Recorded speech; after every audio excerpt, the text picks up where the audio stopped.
becoming active and aiming to educate and organise their communities. In both campaigns, we saw communities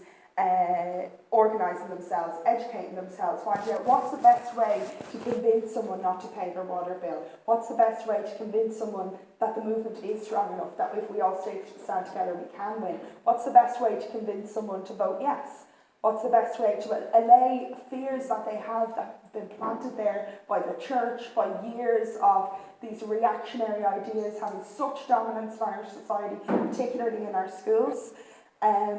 And we learned what the best ways were, and we've won incredible victories. To have a popular vote on marriage equality for LGBTQ people and to vote yes in such a majority is historic, it's internationally historic, and I think it's amazing, and it really puts out the notion that, oh, Ireland is so backward, people don't fight, we don't want to get out and protest. We do, when there's something important to fight for, and we'd like to win that. And I think Pride this year will probably be huge, as it was last year, because it's recognised we are marching forwards, we are winning victories, there's more to win, but it's possible for us to do it. We can do it if we fight and if we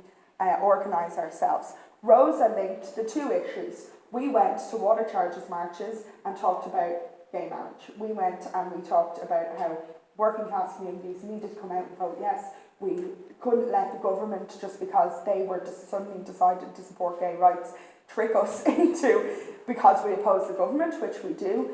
thinking that maybe you should vote against what they're saying to vote for, because in reality we know Fianna Fáil showed the cracks much more than any other party, but all the big parties had issues. They didn't have all of their members in line with basic human rights, because many of them are extremely reactionary, extremely backward, and obviously were involved in implementing a system where you couldn't marry your partner if you happened to be the same gender, and many, many other discriminations that we know we still have to